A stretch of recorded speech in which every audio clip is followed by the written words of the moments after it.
afternoon. Welcome to Downtown Music. It's always a pleasure to have John Lehmann-Haupt with us. He has done live events for us 3 times, I think, so far.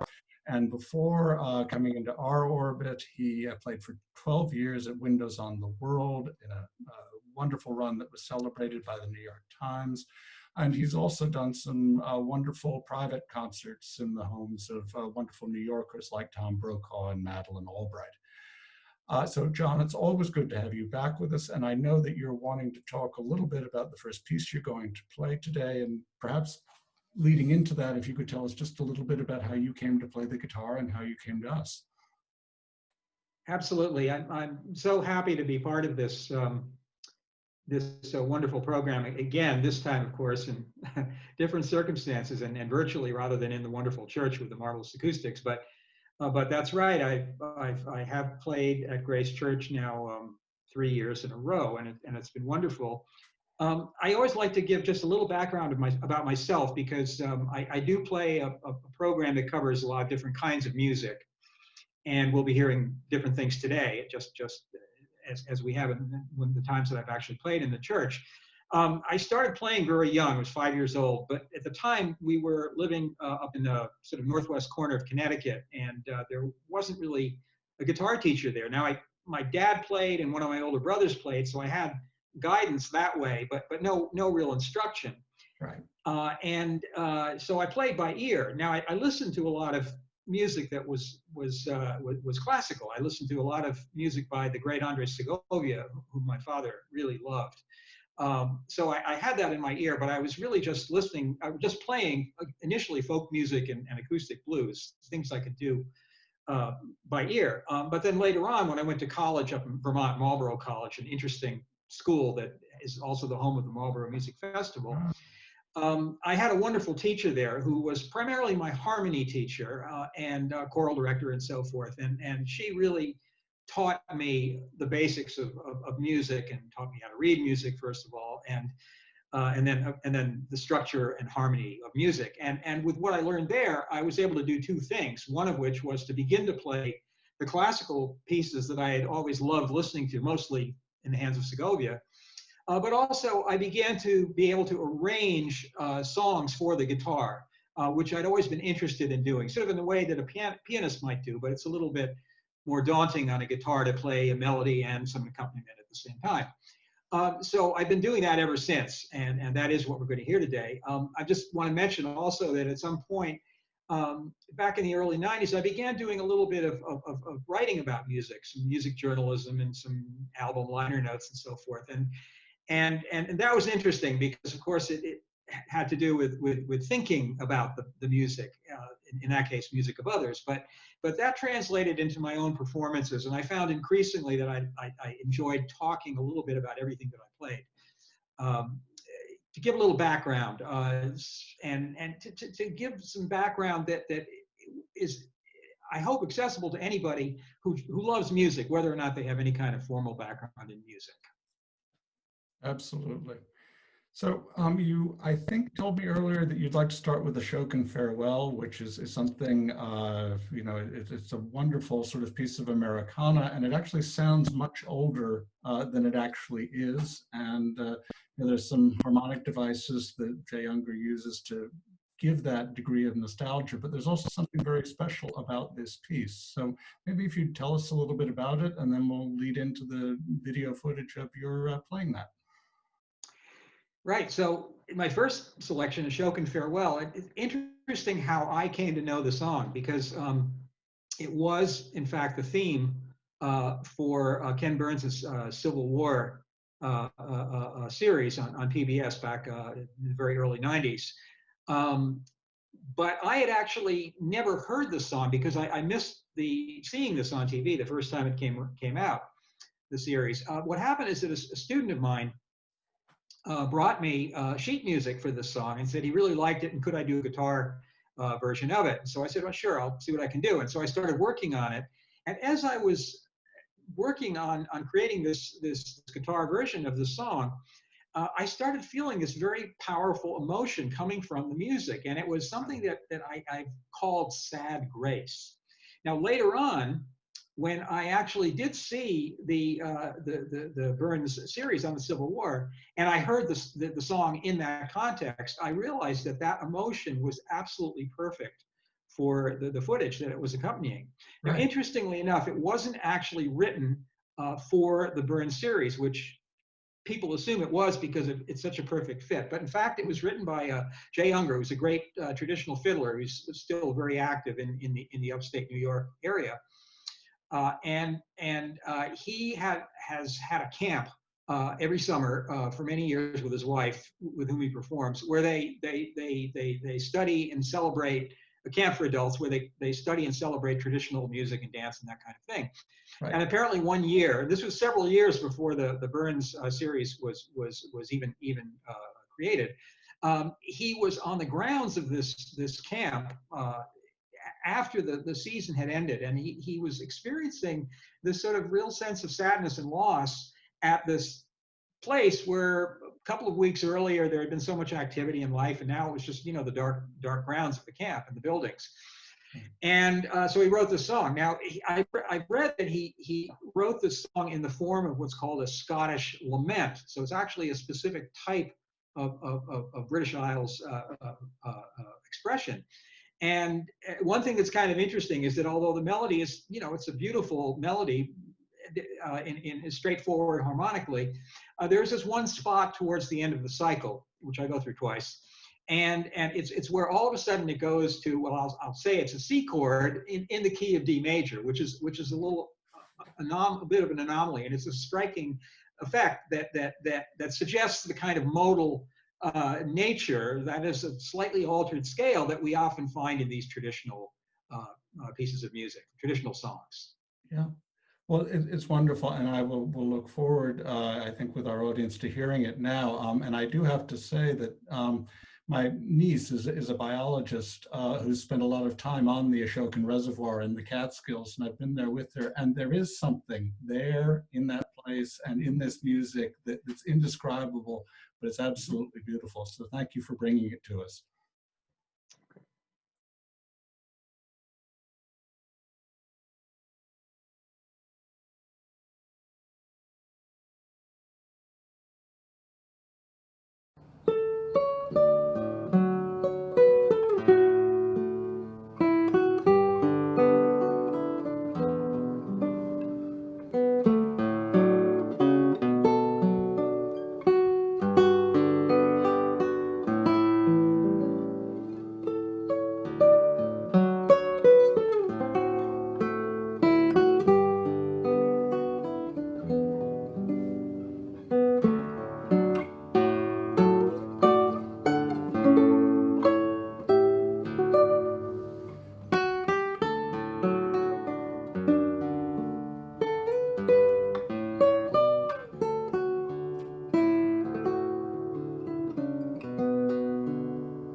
Thank you, John. That was absolutely wonderful. I know we're going to continue with another piece of music from the British Isles. And when you and I first spoke about getting together this season months ago, you were beginning to be very creative on Facebook and recording things that were going out into the world and certainly making me feel better, and I think making some other people feel better. So maybe as a way to lead into this next thing, you could say a few words about that. Going back to March, when the shutdown really began, um, I, I was very moved by something I saw on PBS.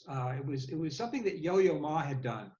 It was a performance of a beautiful song by Dvorak. I've forgotten the name of it, but it's a beautiful solo cello song, and it was definitely done for this time of COVID when some this tremendous new kind of stress on all our lives.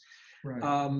And he what was interesting about it was, of course, he played like an angel, as he always does, but it was interesting because he had possibly recorded it on his phone, so it wasn't a really technically high quality recording, but that's almost seemed to be part of the point of it, was this kind of direct communication. If I'm sitting down, I'm going to play my guitar or my cello, in his case, of course, is cello, um, and make sort of a one-to-one connection with you, through this electronic medium, but yet there's a kind of intimacy and immediacy to it. And he actually, this was a sort of an offering that was part of something that he's called Songs of Comfort. Now, many people have been participating in this, contributing things through social media and using that hashtag, Songs of Comfort. So I was inspired to do that. And one of the first things that I thought of doing was this next song, which is called Down by the Sally Guards. It's a very sweet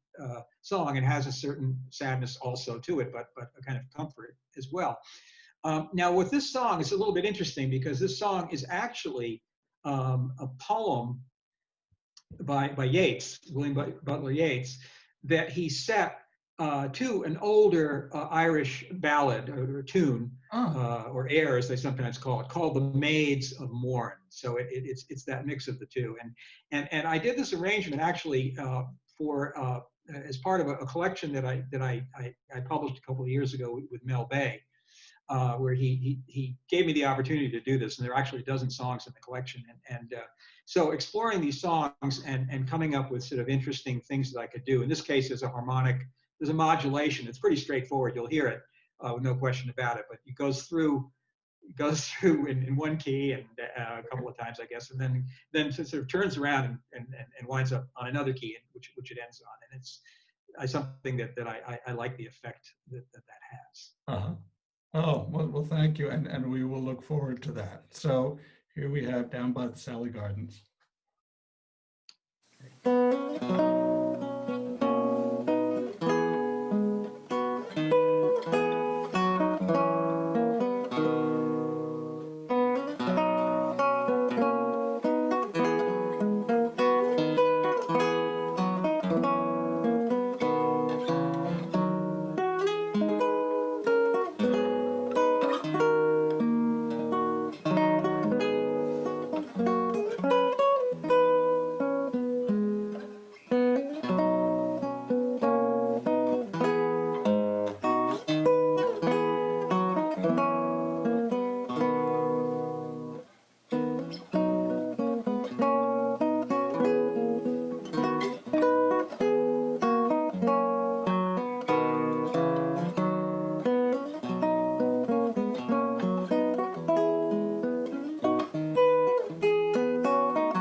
Thank you, John. That was wonderful. I think we're going to hear Bach next, and it does take me back to your earlier comment about going to Marlborough College in southern Vermont, and that puts me in mind of Blanche Moïse, who was a wonderful, wonderful teacher there, and who I believe knew Segovia, but I'm wondering if you studied with Madame Moïse and how that what that was like, and how that's affected the arrangements you do for guitar.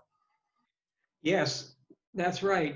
When I was at Marlborough College, I had the great good fortune to encounter Blanche Moïse. Now, at that time, I had absolutely no musical instruction at all, either on the guitar or in theory or even music history or anything like that. So it was really quite extraordinary. And Marlborough being a tiny little school, it wound up being a very unusual situation, because if I'd gone to like a conservatory or a larger school or something like that, I might have gotten a semester of this and a semester of that. And I don't think it would have been the same, because with Blanche, I got this really intense exposure to the tradition of harmony. And I came to understand in a visceral way the principles of classical harmony. And there's certain rules of how things are supposed to progress in classical harmony. And of course, there's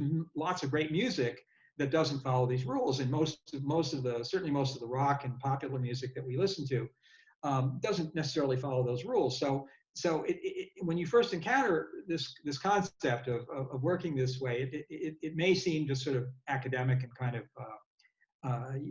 sort of a little bit lifeless. But after working with Blanche in tutorials for about a year and a half, I started getting what I had been just sort of doing correctly, these little exercises I was doing. I started getting them on a visceral level, understanding the feel for the way the voices of the chords went together from chord to chord, and how that worked.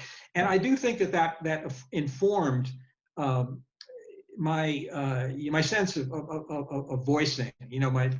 By that I mean the way that I play a melody when I do an arrangement, the way I play a melody, and then the way the supporting voices, the other melodies come in to support that. There's a certain way that happens that I think really I got from my work with her, and I don't think I could have had that with a lesser teacher, and I don't think I could have had it at a school where I wouldn't have had that intense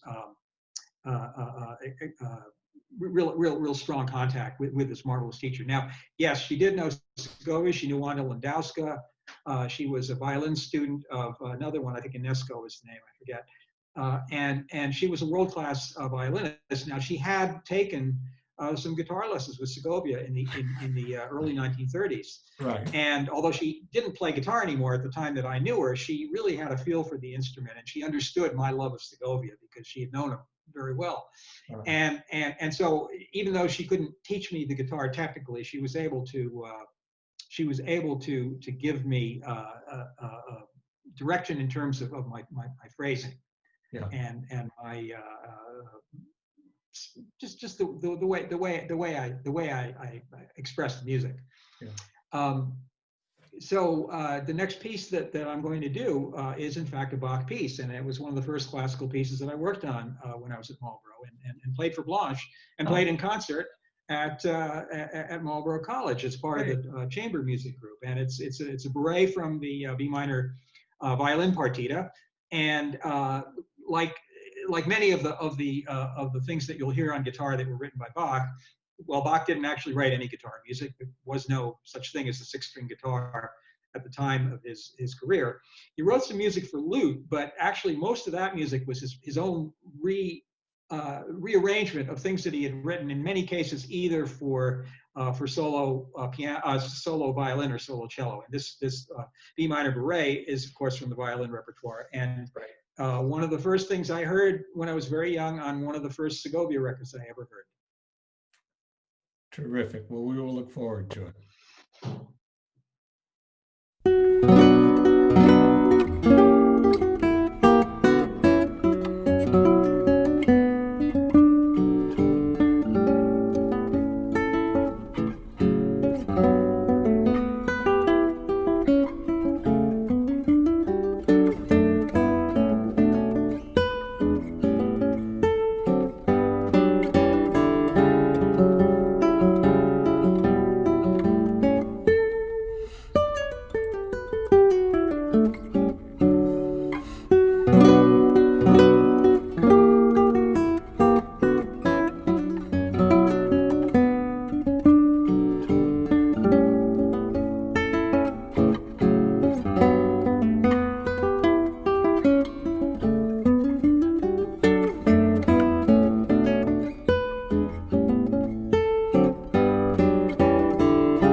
So the next song I'm going to play is Manhã de Carnival. It's the theme from the 1959 movie Black Orpheus, which wonderful, fascinating movie that kind of came out of nowhere. It was and won the top prize at the Cannes Film Festival in that year. It was directed by a French director. I think it's Max Ophuls was his name, but the cast was unknown. And what the movie did was it took the Greek myth of Orpheus and Eurydice, and it set it in the context, the milieu of the Carnival in Rio de Janeiro, in Brazil, of course. And it has, the movie is wonderful, and the movie also has a wonderful score that kind of anticipated the bossa nova movement that then just maybe a year or two later began to show up on our shores and became tremendously popular. Most of the score was written by Luis Bonfa, who was a wonderful guitarist. There's a tremendous guitar tradition in Brazil, as there is in most Hispanic Latin American countries.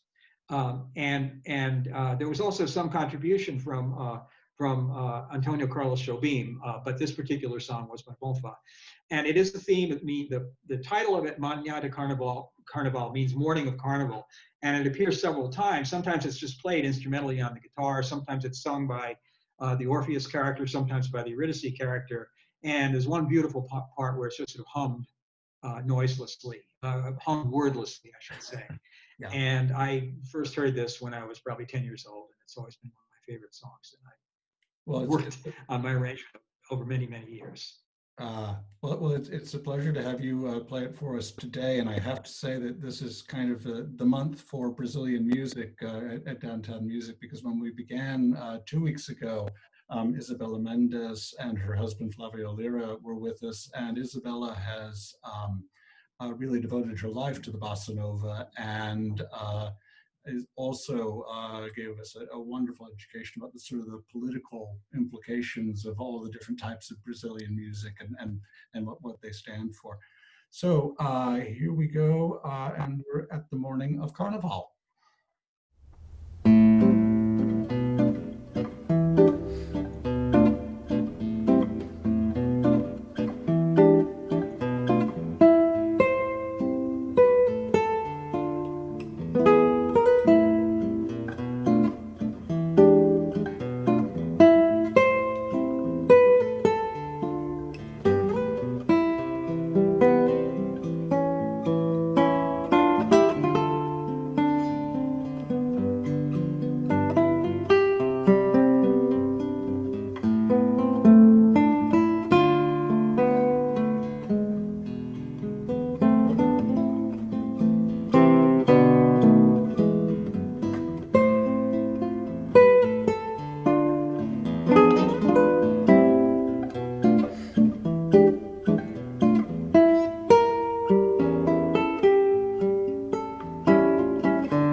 I didn't want to end today or get through our program without talking a little bit about the two CDs you've recorded, which I've so enjoyed over the years. And they're still available on Amazon. Am I correct in that? And all people have to That's do right. is look up your name, which, as you said to me at one point, is memorable, John Lehmann-Haupt. And you will find these two CDs, which have John's wonderful transcriptions and some transcriptions by other people.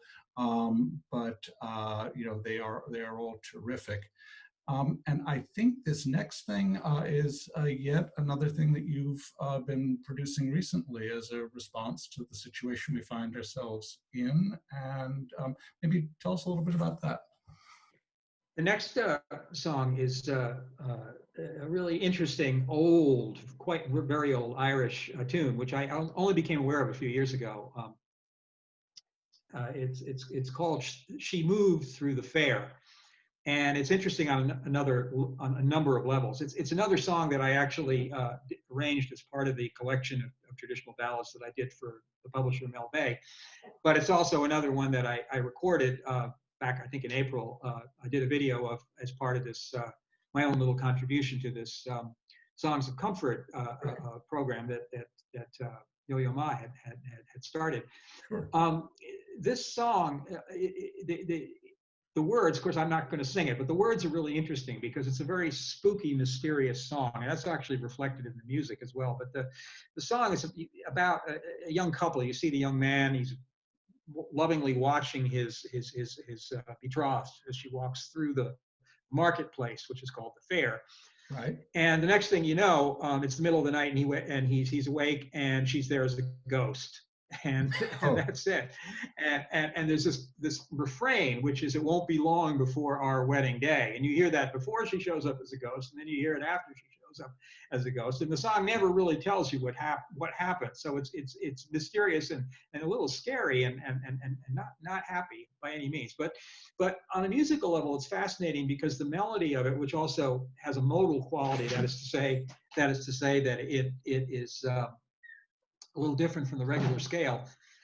This melody actually embodies a connection between Celtic music and Arabic music, which is something that I again became aware of this in the course of researching these songs.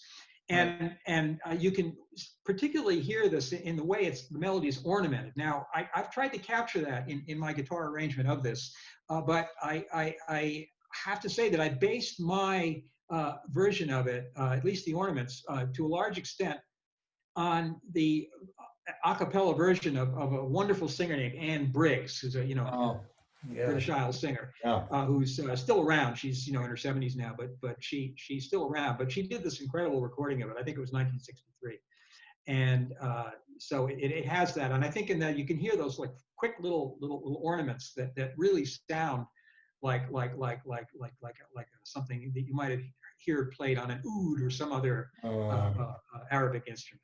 Yeah.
Thanks, John. This has been absolutely wonderful. And I know you're going to close today with another one of your arrangements. And I have to say, before you played at Downtown Music for the first time, and even then, during that first concert, I was so struck by your arranging and how you can take something that is very 20th century and even a little bit edgy and put it through your skill and your way of doing things to make it totally accessible to someone who's hearing it for the first time.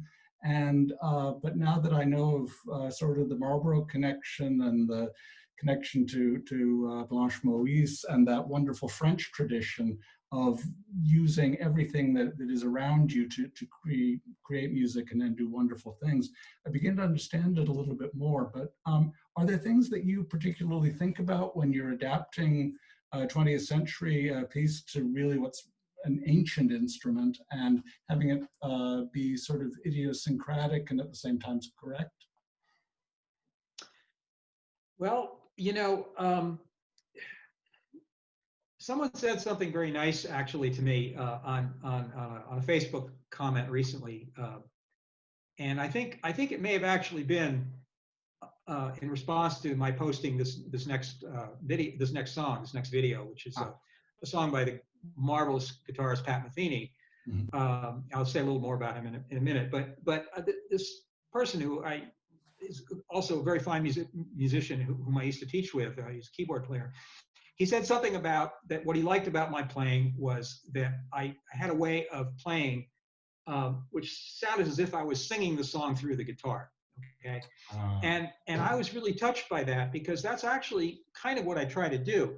I feel it that way. I like the guitar's ability to be expressive through a lot of different things, beautiful different tones that you can get out of the instrument. You can get vibrato out of it, and things like that. So that meant a lot to me. And I guess I feel that way about pretty much anything I play, whether it's Bach or whether it's, Metheny or these traditional songs or even some of the other things that I've done that are maybe quite different. But so that's sort of a unifying thing. Beyond that, I would say that the guitar seems to have an ability to express music of a tremendous range of styles, and and often I think of the guitar as a chameleon because a lot of what the guitar has done, and I'm not just talking about the classical or folk guitar right here, but a lot of what the guitar has done has to do with taking from other instruments. For example, bluegrass guitar, which was largely developed by a fellow named Doc Watson, great acoustic guitar player. Right. The initial idea was to take fiddle tunes, right? So they started out by taking these old traditional fiddle tunes that were played in bluegrass or in the older music before bluegrass, but the guitar tradition came out of emulating the fiddle. Now in jazz, the jazz guitar really came into being to a large extent when the electric guitar came along, and all of a sudden Charlie Christian, who was the first great American electric guitar player, started playing with Benny Goodman's ensembles, and for the first time the guitar, because of the amplification, the guitar could be voiced with the horns, which is to say he didn't just have to sit in the background chunking out chords, sort of more like the way a banjo might have done in the earlier kinds of jazz, but actually could play melodically, and so jazz guitar has drawn to a great extent on the horn tradition, saxophone, and probably to a lesser extent trumpet. But in any way, at any rate, this next song that I'm going to play actually has a direct connection to my playing at Grace Church, because after the second time I played at Grace, I knew I was pretty sure I was going to be asked back a third time. I was hoping I'd be asked back a third time because it's such a wonderful series and a wonderful responsive audience and great space. I mean, it's really the trifecta, the whole thing. And I was thinking, okay, if I come back again, obviously I want to have a different program, and I think I'd like to work on some new things. And I was thinking, well, what could I do? I could do another Brazilian tune. I could do another standard, Gershwin or something like that. But I thought, well, why not do something by Pat Metheny, who's been one of my favorite guitarists since I first heard him in 1974, when he was 19 years old. He wasn't even very well known yet, but immediately apparent the guy was a genius and had this beautiful liquid way of phrasing. It's not like anybody else. And tremendous feel in his compositions as well as his playing on other people's tunes.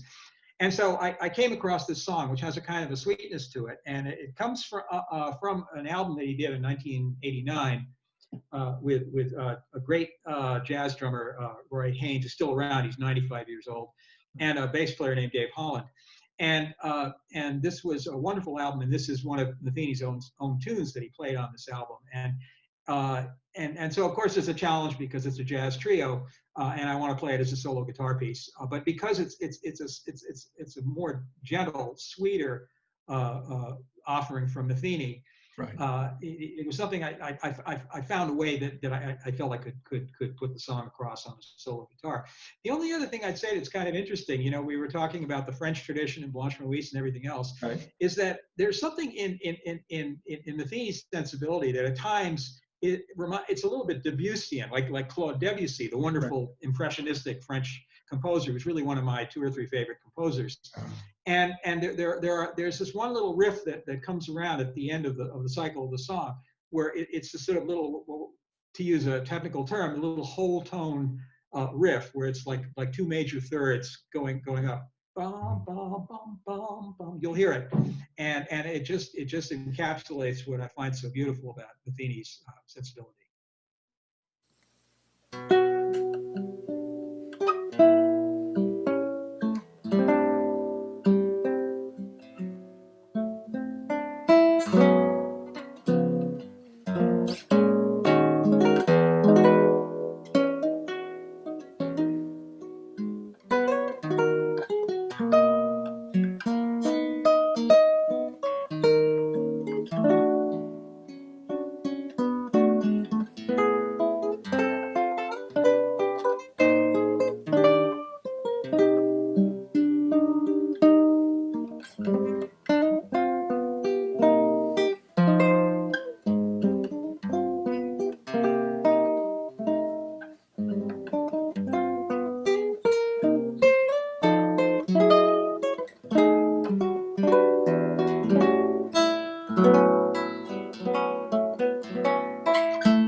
thank you, John.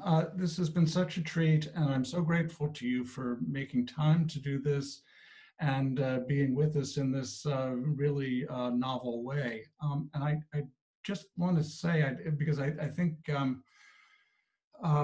people may not realize that turning up to play a concert is one thing, but what goes on to put something like this together is actually so much more time consuming, or can be. And just to have your support and the support of the other musicians who are doing this for us this year means the world to me, and I know to our audience. So thank you so much for what you've done today.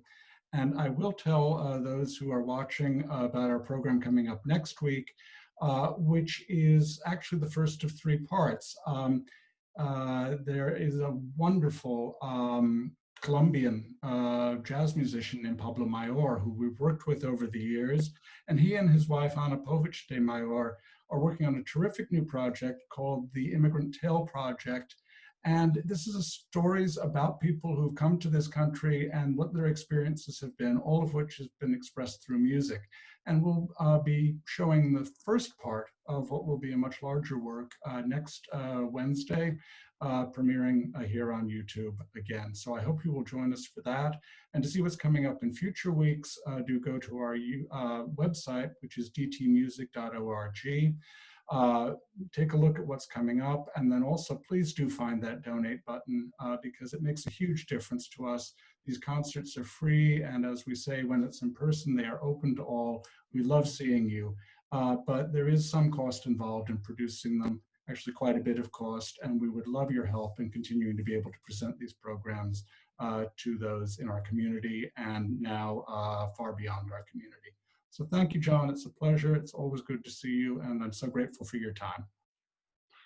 Well, thank you so much, Tim. I'm just so glad you asked me to be a part of that. I just love what you do and what you've been doing for, I guess, over 30 years now. Yep. And I've just been delighted to be able to return to Grace, 3 times in the church, and now this 4th time here. Yeah. And those of you who are out there whom I may have spoken to before, I'm really happy to be able to bring something to you in this way. And of course, I look forward to perhaps a season in the not too distant future when we will all be together in the church again. As do I. So thank you for today. Thank you, John, and thank you to those who are watching. Bye-bye.